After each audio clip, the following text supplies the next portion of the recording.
Good morning to all of you. Question है Japan. Japan की राजधानी क्या है? टोक्यो है।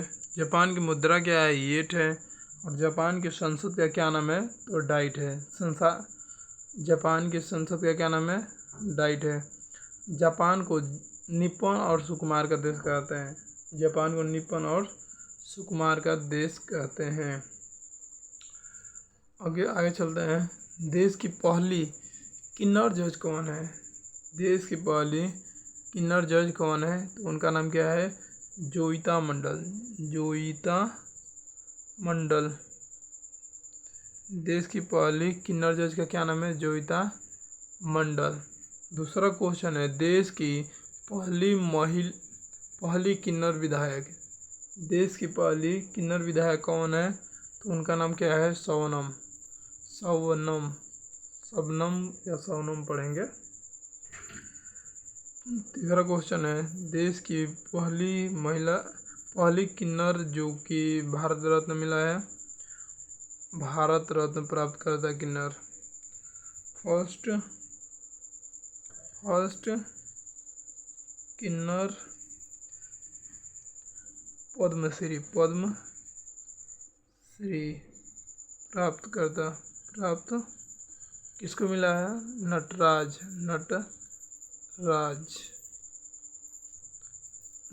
नाम है। अगला है, भारत ने पुरुष हॉकी विश्व कप में कितनी बार जीता है?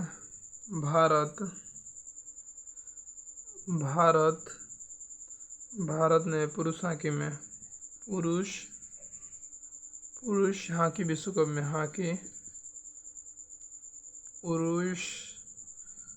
पुरुष हॉकी वर्ल्ड कप कितनी बार जीता है? तो एक बार जीता है। पुरुष हॉकी वर्ल्ड कप की शुरुआत कब हुई है? तो 1971 में हुई है। कब हुई है शुरुआत? 1971 में। पहली बार यह हुआ कहाँ था? पहली बार जब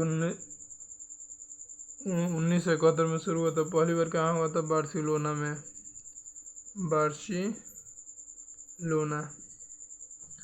पहली बार कहाँ हुआ था? बार्सिलोना में जब पहली बार हुआ तो कौन जीता था? विनर कौन था? और उपविजेता को क्या कहते हैं? उपविजेता लिख देता है, उपविजेता। फाइनल का बात है ये। उपविजेता विनर कौन था? विनर आपका पाकिस्तान था। विनर पाकिस्तान था। उपविजेता कौन था? स्पेन था। अगला है, हॉकी का जादूगर किसे कहते हैं? हॉकी से कुछ ले लीजिए। हॉकी का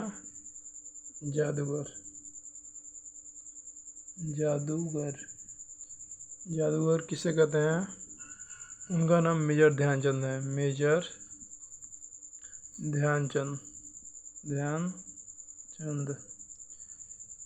पूछा जाता है इनका जन्म कहाँ हुआ है? जन्म इनका कहाँ हुआ है? प्रयागराज में।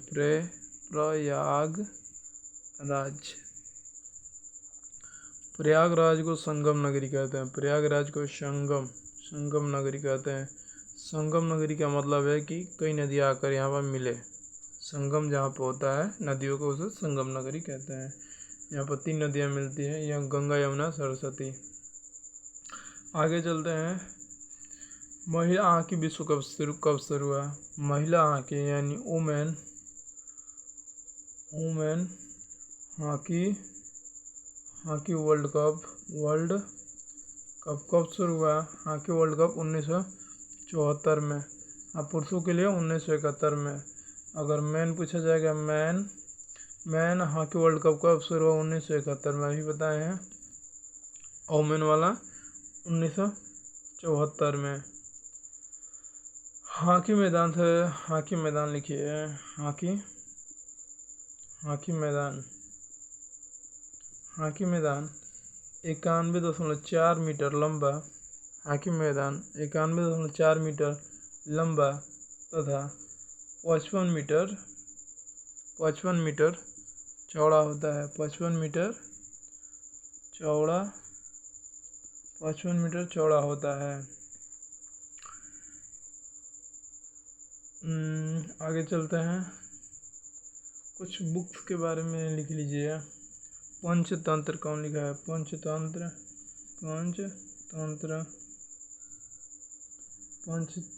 पॉलिटिक्स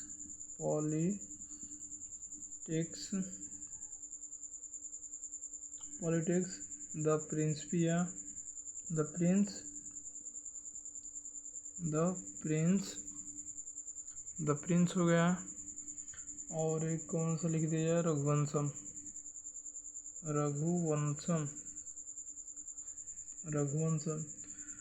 जो लिखे हैं सब इम्पोर्टेंट है। पंचतंत्र किसका है? विष्णु शर्मा का है। विष्णु शर्मा जी का है। पंचतंत्र विष्णु शर्मा जी का है। पॉलिटिक्स कौन लिखा है? तो पॉलिटिक्स अरस्तु है। अरस्तु भी साइंस से जुड़े हुए हैं, लेकिन इनकी बुक का नाम है पॉलिटिक्स। द प्रिंस किसकी बुक है? तो मैकियावेली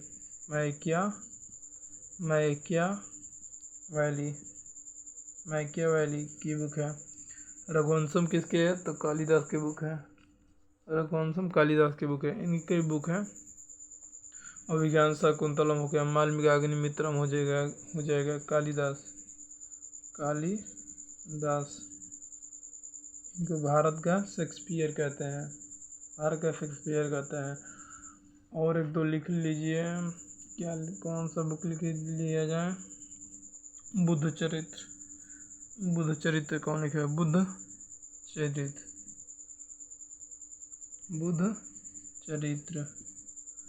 चरित्र कौन लिखा है? तो आपका अश्वघोष। एक दो पर चर्चित बुक और लिख लीजिए, मिटा दिया जाए पहला। कौन सा? एग्जाम वॉरियर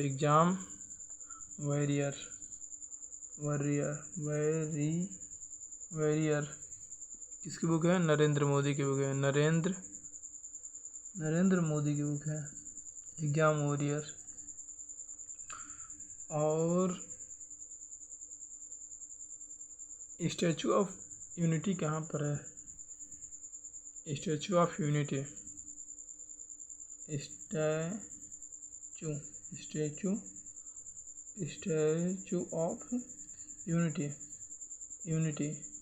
कहाँ पर है? तो ये आपका गुजरात में है। स्टैचू ऑफ यूनिटी एक मूर्ति है। किसकी मूर्ति है? तो ये सरदार वल्लभ पटेल की है। सरदार वल्लभ भाई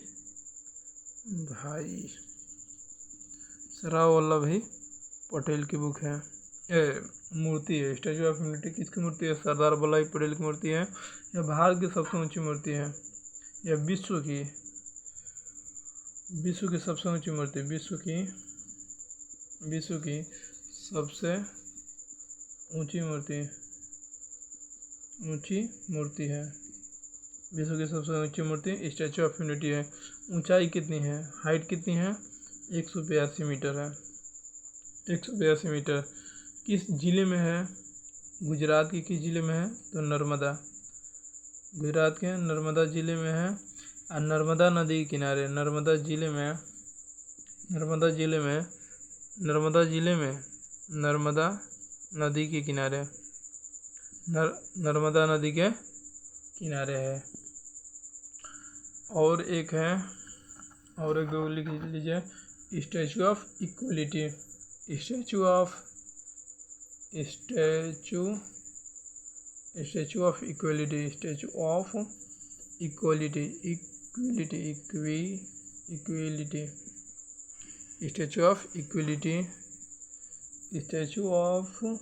प्रॉस्पेरिटी स्टैचू ऑफ प्रॉस्पेरिटी हो गया ये। और एक लीजिए स्टैचू ऑफ नॉलेज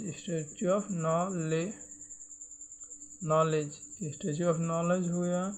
और statue of peace statue of peace हो गया, और एक कौन सा बच रहा है, स्टैचू ऑफ यूनिटी हो गया, स्टैचू ऑफ प्रॉस्पेरिटी हो गया, बिलीव हो गया, statue of believe, believe, believe, believe, statue of believe.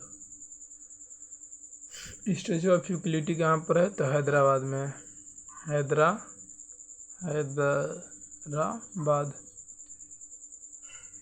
Statue of utility कहाँ पर है, हैदराबाद में है। ये रामानुजनचारी की मूर्ति है, 216 फीट ऊंची है। दूसरा है स्टैचू ऑफ प्रॉस्पेरिटी, कहाँ पर है, ये बेंगलुरु में है, बेंगलुरु में है। स्टैचू ऑफ प्रॉस्पेरिटी कहाँ पर है, बेंगलुरु में है। नाद प्रभु केम्पेगौड़ा की मूर्ति है। Statue of knowledge, statue of knowledge कहाँ पर है, लातूर, लातूर, लातूर कहाँ पर है, महाराष्ट्र में है, लातूर कहाँ पर है, महाराष्ट्र में। ये किसकी मूर्ति है, स्टैचू ऑफ नॉलेज किसकी मूर्ति है, भीमराव अम्बेडकर की बुक है, भीमराव अम्बेडकर की बुक है, अम्बेडकर बुक नहीं, मूर्ति, सॉरी। स्टैचू ऑफ नॉलेज किसकी मूर्ति है, भीमराव अम्बेडकर की बुक है, कहाँ पर है, लातूर, और लातूर महाराष्ट्र में है। Statue of peace, statue of peace कहाँ पर है, राजस्थान में। स्टैचू ऑफ पीस कहाँ पर है, राजस्थान में है। और statue of believe, statue of believe कहाँ पर है, राजस्थान में। स्टैचू ऑफ बिलीव कहाँ पर है, राजस्थान में। किसकी मूर्ति है, श्रीनाथ द्वारा, श्रीनाथ द्वारा करके कोई है, उन्हीं की मूर्ति, statue of believe. Statue of unity लिखा है ना, स्टैचू ऑफ यूनिटी, यूनिटी सबसे बड़ी मूर्ति है। ये कहाँ पर है, गुजरात में। आई होप आप लोगों को यह सब समझ में आया होगा।